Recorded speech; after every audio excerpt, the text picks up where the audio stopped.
Olá, você acompanha a partir de agora os trabalhos das TVs legislativas de norte a sul do país. São informações e reportagens especiais produzidas no Congresso Nacional, nas Assembleias Estaduais e nas câmaras municipais. Começa agora o Parlamento Brasil.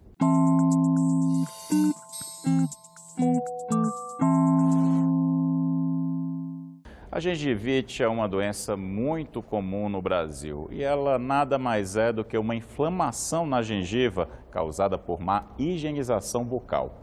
Nesta reportagem da TV Assembleia do Piauí, você vai ver dicas para ter uma boca sempre saudável. Confira. Quando o assunto é a higiene bucal, são necessários cuidados especiais para evitar as indesejáveis inflamações. Os procedimentos ortodônticos são fundamentais para corrigir os dentes. E uma inflamação que acomete muita gente é a gengivite. Por isso, é importante buscar o cirurgião dentista para corrigir o problema. O paciente, muitas vezes, ele relaxa na escovação.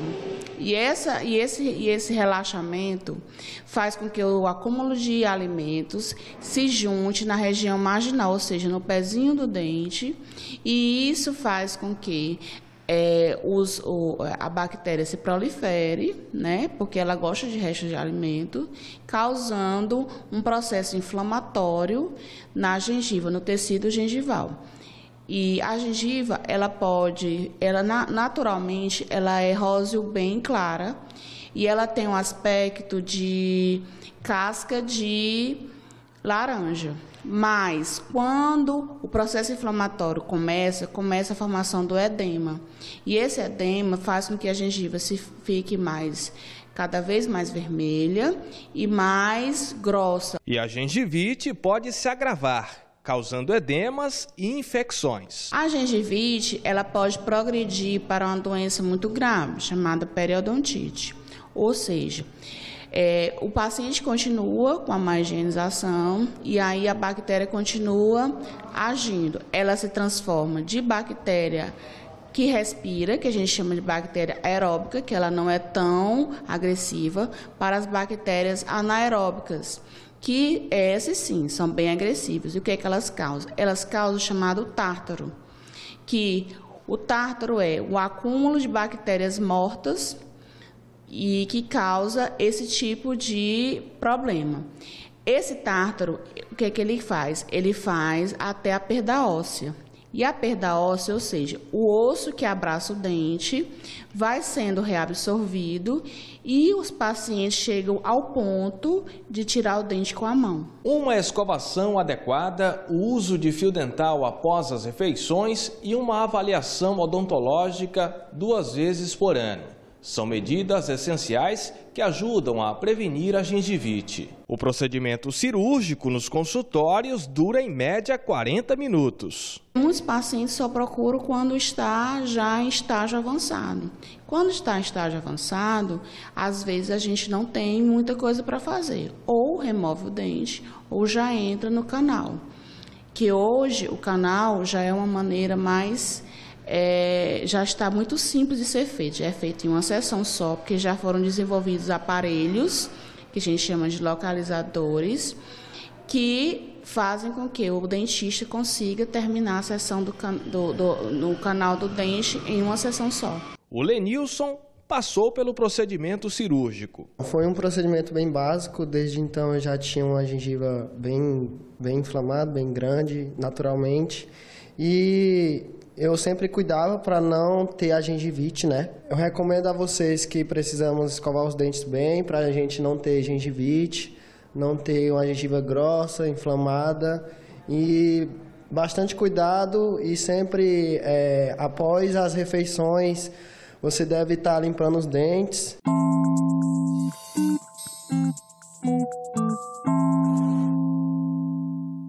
O Brasil enfrenta uma grave crise no setor de infraestrutura há muitas décadas. E nesta reportagem especial da TV Senado, você vai ver que para resolver todos esses problemas são necessárias muitas respostas. Confira.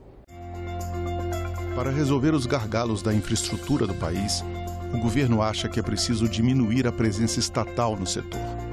Pode ser por meio de privatizações, quando o negócio é definitivo, ou de concessões, quando a empresa vencedora da licitação ganha o direito de explorar um bem ou serviço por um tempo determinado.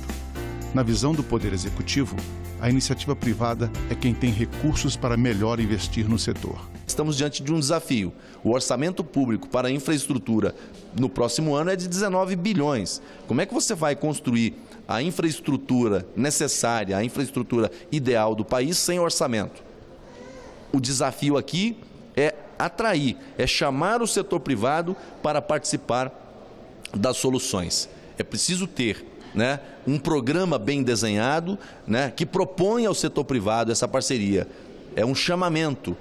Em tempo de crise, descobrir, apresentar oportunidades para que o setor privado possa investir, ter segurança no investimento, previsibilidade, segurança contratual e o consumidor e o cidadão receba serviços de qualidade. Nesse primeiro ano do governo Bolsonaro, a desestatização avançou bem. Foram mais de 80 bilhões de dólares de vendas de ativos, destacando aí as subsidiárias da Petrobras. O PPI, Programa de Parcerias de Investimentos, foi criado em 2016. O objetivo dele é fortalecer o elo entre a iniciativa privada e o governo para reduzir o tamanho do Estado brasileiro. Serão privatizados ou concedidos trechos de rodovias e ferrovias, aeroportos, administração de portos e também bens e serviços relacionados à energia elétrica, mineração e petróleo, entre outros. O PPI ganhou força no governo Jair Bolsonaro. E o governo está finalizando uma proposta para encaminhar uma relação de empresas que serão objetos de avaliação pelo Congresso Nacional para que tenha o seu controle oferecido em bolsa para a diluição do capital e para o fortalecimento dessas empresas.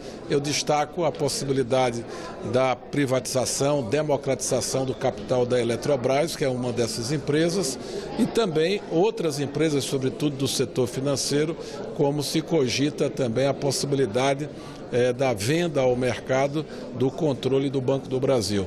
Essas medidas são muito importantes para que a gente possa ter um Estado menor, mais competitivo, no sentido de oferecer serviços e prestação a um preço melhor para os consumidores brasileiros. É importante para o Estado brasileiro que ele tenha vários instrumentos, não só as privatizações para casos, como eu disse, muito específicos de venda de ativos não estratégicos, os estratégicos não, e depois as concessões para casos onde há uma ingerência mais forte do Estado, porque são atividades que preferem estar mais reguladas e têm os seus ativos ainda reversíveis em favor do Estado, e as autorizações, onde o privado exerce o investimento, faz a operação e tem os ativos, tem a propriedade dos ativos, no entanto, ainda submetendo-se à regulação. Há ainda as permissões e outros regimes contratuais que são mais leves e que dizem respeito a atividades específicas, como trens urbanos, por exemplo, onde há permissionários,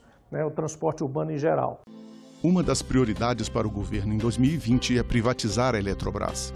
No fim do ano passado, o presidente Jair Bolsonaro enviou ao Congresso o projeto de lei que aumenta a oferta de ações da estatal para diminuir a participação da União na empresa e deixar o controle dela com diversos acionistas.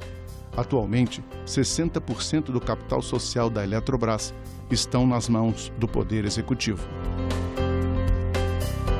Caso essas ações sejam vendidas, os cofres da União poderão receber mais de 16 bilhões de reais. Na área de telecomunicações, duas novidades.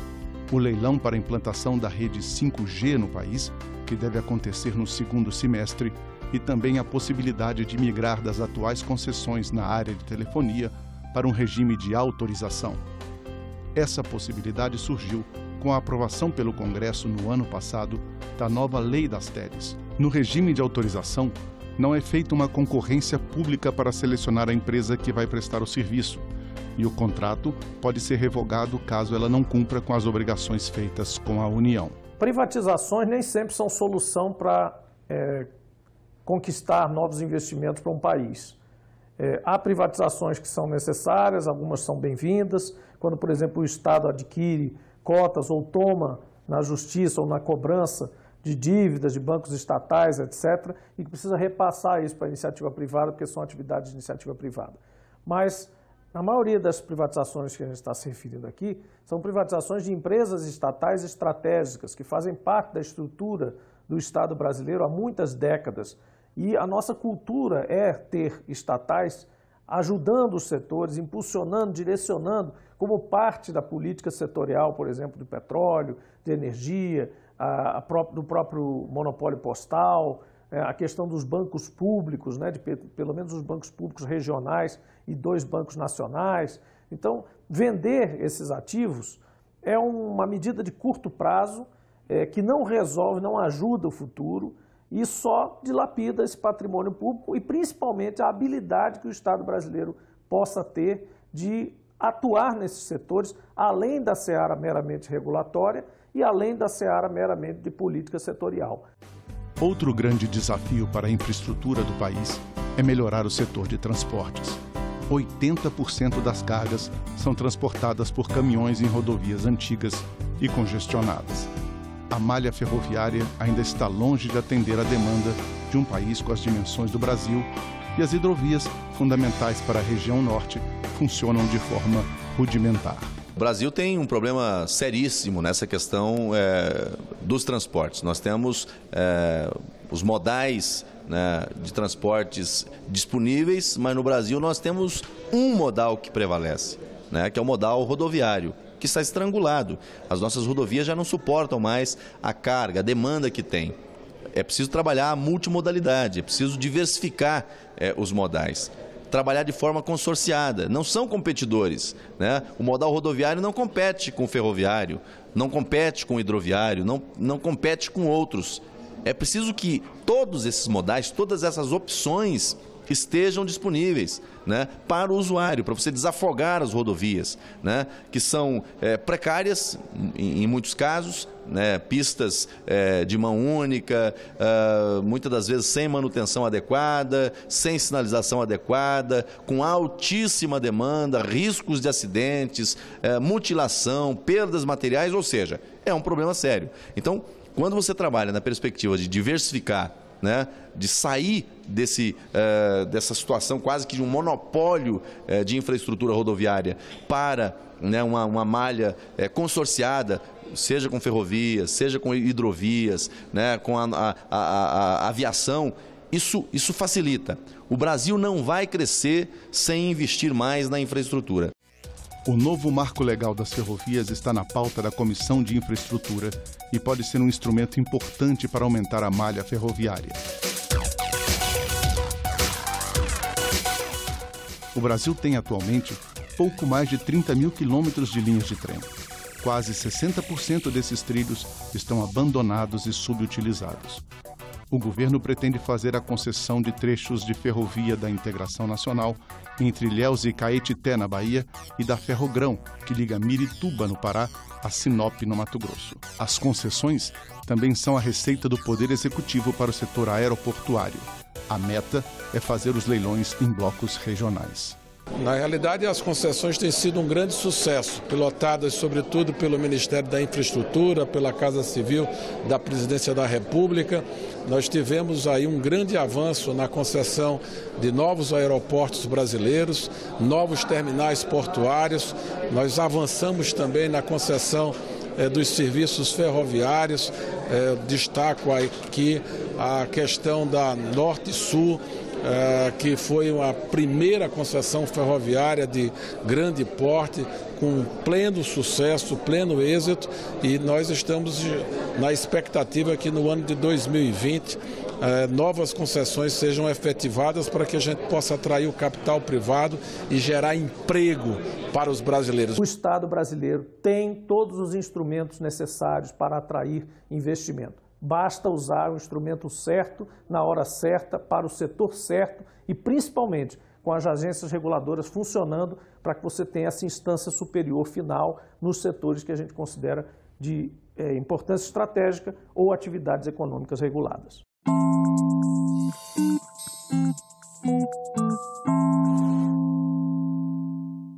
No quadro Vitrine de hoje você vai ver uma reportagem da TV Assembleia da Bahia que mostra os benefícios do esporte para pessoas autistas e também para seus familiares.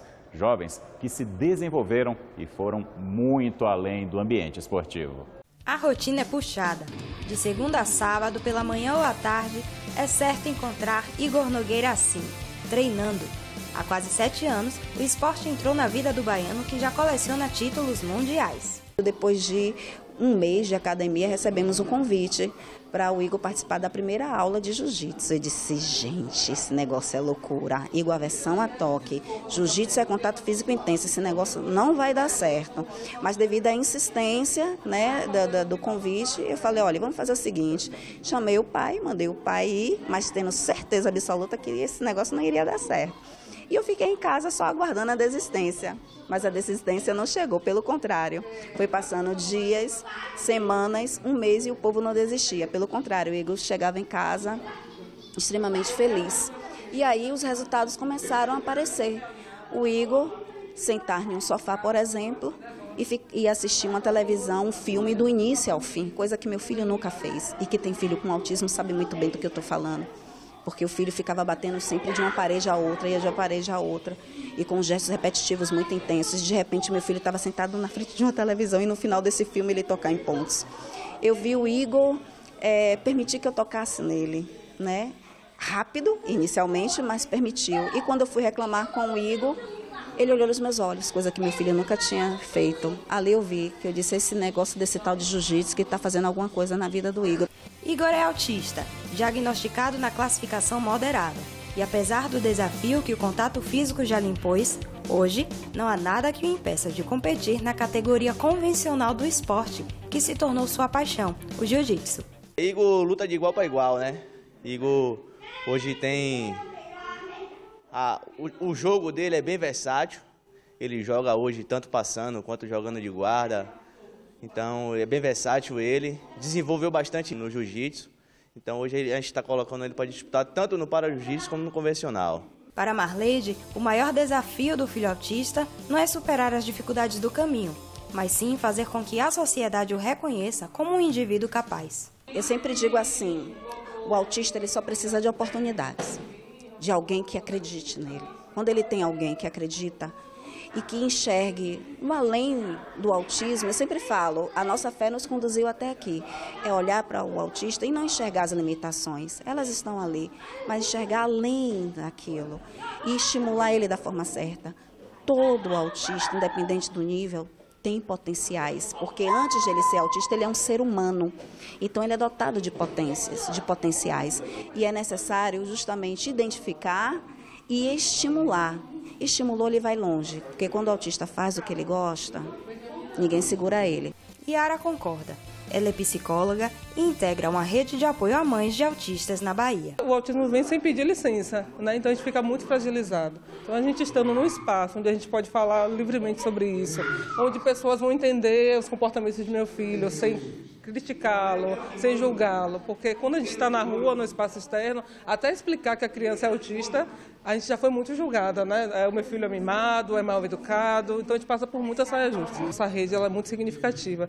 Muitas mães estão em depressão, tem quadros de ansiedade, então a gente sempre se atenta a isso, né? A questão do fortalecimento, às vezes uma palavra, a mãe chega no grupo e está ali desesperada, conta a sua história, muito triste, às vezes tentou suicídio várias vezes. Então nessa perspectiva a gente também monta algumas atividades. Kátia também está entre as 234 mães que participam do grupo. Para ela, a rede de apoio oferece segurança e acolhimento para os pais, que têm o papel de descobrir potenciais do filho autista e de incentivar o desenvolvimento e a adaptação do indivíduo nessa condição em qualquer atividade a que se propõe. A gente precisa também estar sensível aos nossos filhos quanto à atividade física. Porque, por exemplo, meu sonho, é só hipoteticamente falando, meu sonho é que ele faça jiu-jitsu, mas o interesse dele talvez não seja jiu-jitsu.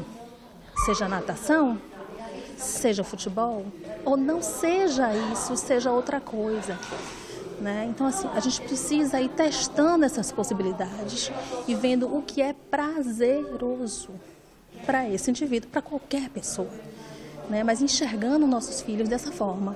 Então, assim, a natação é prazerosa? ótimo, maravilha. Mas para alguns pode não ser prazeroso, pode ser doído. E para alguns é doído. Mas aí surge um outro esporte, né? Surge o jiu-jitsu, surge o karatê, surge o taekwondo, né? E tantos outros que faz a diferença na vida. Pois é, o olhar atento de Kátia sempre percebeu os talentos de Marcos, agora disponíveis para todo mundo por meio de seu canal no YouTube. Eu faço roteiro e minha mãe me ajuda a gravar. É claro. Mas você está gostando de realizar esse tipo de atividade? Sim, eu quero também fazer sucesso com o YouTube e também ajudar as pessoas na plataforma. Ajudar como? Assim, ajudar com vários tutoriais, até mesmo de como ser youtuber. E eu decidi iniciar o meu primeiro quadro, sabe qual? A minha história. Estou desenvolvendo o primeiro vídeo. Você vai contar a sua história? Claro, toda a história da minha vida. Como é o nome do canal? Diga aí pra gente. Marquinhos Barreto. Marquinhos é com K. Marquinhos com K. Marcos e Igor ainda têm muita coisa para descobrir e para revelar. Mas já são belos exemplos de superação.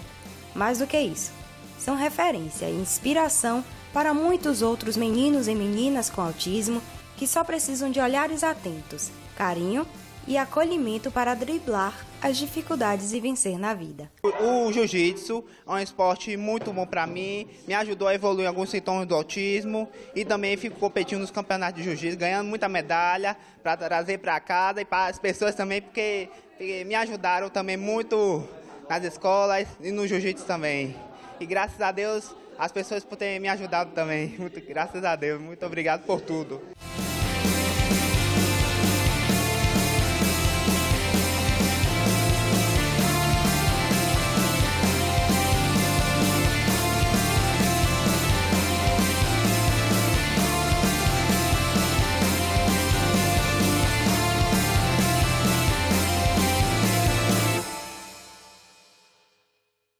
Ficamos por aqui. Você pode rever este ou outro programa no site da TV Senado, senado.leg.br/TV, ou em nosso canal no YouTube, youtube.com/TV Senado.